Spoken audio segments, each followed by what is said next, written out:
Pour cette première partie d'émission, nous vous emmenons à la Pagode, ce bâtiment du 8e arrondissement de Paris, repensé au XXe siècle, qui est d'habitude ouvert seulement quelques jours par an pour un événement qui s'appelle le Printemps asiatique. Mais cette fois-ci, il est à nouveau ouvert pour la foire sur invitation qui rassemble nombreux marchands de différentes spécialités, art déco, sculpture 19e et bien sûr un peu d'art asiatique. C'est parti, on vous y emmène.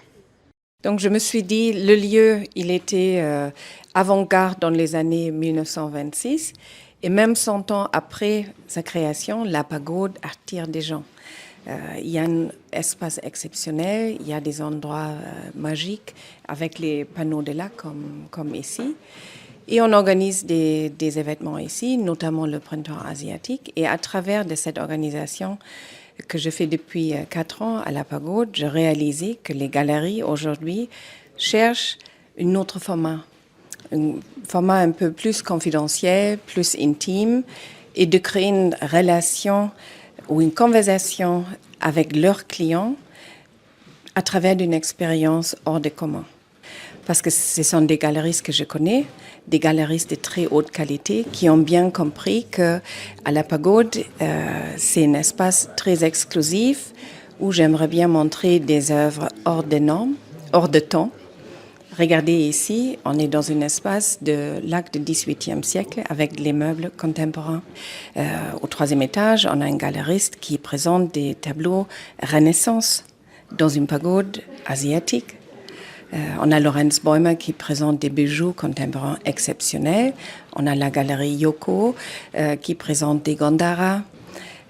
Et on s'est adressé au cabinet Pinto pour créer un espace en commun au rez-de-chaussée pour que toutes les galeries puissent profiter de première salle d'entrée où chacun présente une œuvre. C'est ça l'avenir des propositions parisiennes, des foires, des événements qui sont plus restreints, plus chaleureux, plus directs avec le collectionneur, vous pensez ?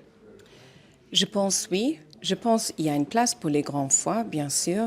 Je ne suis pas là pour faire compétition à eux. Je n'ose même pas et c'est pas le but. Mais la pagode était toujours là pour créer une conversation entre le collectionneur et le galeriste. D'habitude, on participe à des salons qui sont montés en une semaine ou 10 jours par des entreprises spécialisées, mais c'est toujours, il y a jamais vraiment une âme qu'on peut avoir dans un événement, dans un bâtiment comme celui-ci. La Pagode, c'est vraiment incroyable, c'est un lieu emblématique. Donc évidemment, le lieu en tout premier lieu. Après, évidemment, ce qui était incroyable, c'était les autres marchands qui participaient également, l'éclectisme de ce qu'on allait offrir, et après aussi le fait que ce soit sur invitation, ce concept où finalement, on crée une intimité avec notre client beaucoup plus importante que sur les salons où il y a des fois des dizaines de milliers de visiteurs. Ça, ce sont un peu les 3 éléments qui nous ont vraiment attirés dans ce salon sur invitation. Des fois sur un salon, comme les salons à Bruxelles ou à Paris, dans d'autres lieux, vous avez tellement de visiteurs que des fois le client ou l'amateur ne peut pas profiter des œuvres d'art à leur juste valeur. Et donc effectivement ici, ce qui est génial, c'est qu'on sait exactement le nombre de visiteurs jour après jour.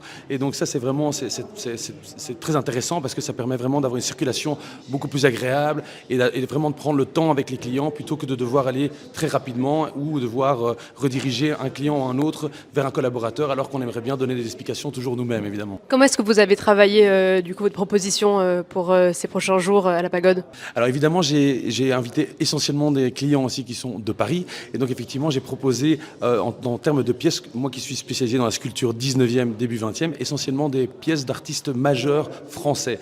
Donc nous sommes ici devant une sculpture exceptionnelle de Alfred Boucher, une pièce unique en marbre qui représente de plus la roue de la fortune. Donc j'espère qu'elle me portera chance lors de ce salon. Alors il faut savoir qu'aujourd'hui, de plus en plus, on observe effectivement que les intérieurs sont très éclectiques de nos clients, même des décorateurs qui font des décorations très éclectiques. Donc pour nous, c'est un bonheur de pouvoir avoir des œuvres qui soient, ici dans ce cas-ci, qui soient bloquées entre du 18e et du contemporain 20e. Pour nous, c'est un bonheur parce qu'effectivement, c'est dans ce type d'intérieur que nous, on installe nos sculptures chez nos clients. Les jeunes collectionneurs aujourd'hui s'intéressent de plus en plus à tout un éventail d'art différents, pas seulement l'art contemporain, même si c'est encore majoritairement le cas. Eh bien, ils s'intéressent à d'autres styles d'art et en fait, c'est très amusant quand on a un éclectisme comme ça dans la scénographie de pouvoir justement plus facilement toucher cette jeune génération de collectionneurs.